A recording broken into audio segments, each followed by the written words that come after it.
Worley refers to his portable crockpot as an old friend. This is due to the fact that he's quite literally had it since he was a baby, as shown in the Taste of Home animated short. Despite the existence of Endless Mode, Wilderness Mode also does not allow the world to reset, due to it never turning players into ghosts. The Hambat's max damage output is 59.5 when completely fresh, and loses around 0.37 damage every minute after that. Its weakest overall damage is 29.75, which is right before it turns into rot. Sorting by most popular of all time on the workshop page, Don't Starve's 5 most popular mods are Don't Drop Everything, Combined Status, Minimap HUD, Geometric Placement, and Gesture Wheel, with Craftbot being a close 6th. Despite being made out of meat, Hambats don't trigger bunny men to become hostile. Weird. Despite being called the Tentacle Spike, it appears to have 3 spikes, so I guess they should call it Tentacle Spikes, huh? The name of the Terraria crossover updates, An Eye for an Eye, is referring to the fact that Deerclops and Eye of Cthulhu both have, well, one eye. Oddly enough, the Bat seems to excite Wendy, and is the only weapon where she has a positive reaction when inspecting it, stating, "An enchanted weapon, how exciting." There's a bug with Worley in Shipwrecked, where upon placing his portable crockpot into Chester, the game will consider it lost, and he will receive a new one. In early versions of Don't Starve, exploding gunpowder in caves would cause earthquakes to occur. Nowadays, it doesn't do much. The machete from Hamlet deals 2.72 more damage than both the axe and pickaxe, which makes sense considering its shape resembles more of a shortened sword than an actual tool. Ghosts seem to only sometimes be immune to fire, with fire staves and darts dealing no damage to them, and torches dealing a solid 17. All characters have the same reaction when inspecting WX78 circuits. Everyone, except for Maxwell. When specifically inspecting the chorus box circuit, he says they wouldn't, which is a callback to the ending of the original Don't Starve game. The original texture for the umbrella is literally a pale blue umbrella with a Deerclop's eye slapped on top. Not very creative there, Clay. WX78, when inspecting Celestial Champion, asks for it to have an alliance, so they could, quote, crush the organics. WX gets more and more angry as the fight progresses, eventually stating that you could have been useful upon its death. The Terraria crossover event introduced the Eye of Cthulhu into Don't Starve, and in this game, it's renamed to the Eye of Terror. This is because the survivors have no idea what Cthulhu even is, and Wigfrid even theorizes that it's an eye from the god of war, Odin. While ice is an amazing filler to have, a reliable and abundant one that can be found anywhere is butterfly wings. Just be careful not to make butter muffins instead. Despite wearing a flower, Wilson describes Abigail as having a cute little bow when inspected. Maybe you could do with some mad scientist glasses to see better. A single lure plant is capable of growing up to 27 eye plants at once. After reaching 27, it will not grow anymore. Despite chopping trees faster and hence being sharper, Lucy the Axe does half as much damage as a normal one, dealing 13.6 damage as opposed to 27.2.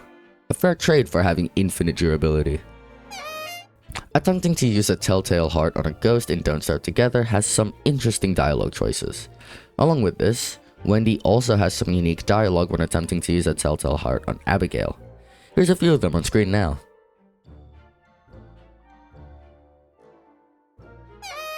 Despite not using any potatoes in its crafting recipe, the mighty gem comes with 2 whole sacks of them placed down. Despite mushrooms not containing any wood, the mush gnome enemy has the chance of dropping living logs. Setting a pig house on fire spawns a new pigman, even if the pigman that owned the house originally is killed. Don't Starve started out as a browser game. Pretty cool, huh? The fire and ice staff sprites seem to have their gems held in place with rope, whereas the telelocator staff does not appear to have anything holding the gem in place. The daily gift the player receives upon opening DST has a 2.3% chance of giving the player an elegant item. This includes skins for characters that you don't own. The clearly sharp nature of the spiky bush seems to disappear when you harvest twigs from them, as twigs gotten do not have any spikes. Lightning rods in Don't Starve are terrible, as they are shorter than the trees around them. This would mean that in an active thunderstorm, lightning would rather strike the trees than the actual rod. Talk about a useless item. Despite the divining rod item not being in Don't Starve Together exclusive characters still have quotes left in the code for examining it. Due to the shape of the bird trap's rims and judging by how it's placed in game, it would be impossible for it to close into a sphere as seen when a bird lands in one. It would close more into an odd shape like this. Beeswax can melt. I guess that's one way of getting rid of them. Wes's actual voice is a slide whistle. Unlike the normal umbrella, the pretty parasol actually increases your sanity at a rate of 0.03 sanity per minute, which sucks. Cut grass is used in 35 different recipes.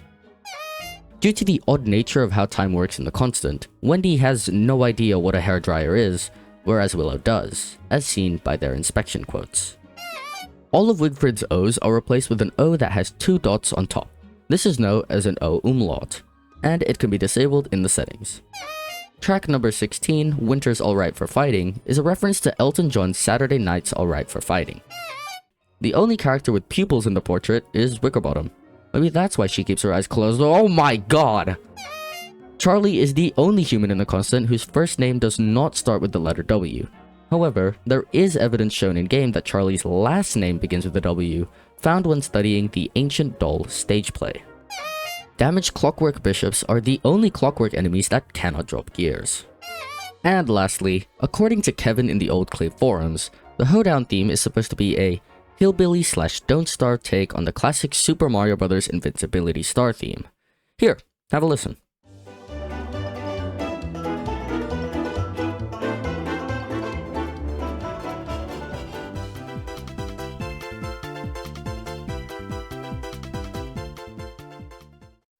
And with that being said, thank you guys so much for watching. This is one of my first times doing this, and I have been taking a couple breaks from YouTube, but if this does successful enough, I might make a sequel. So again, thank you guys for watching. Please make sure to like and subscribe, and I'll see you all in the next one. See ya!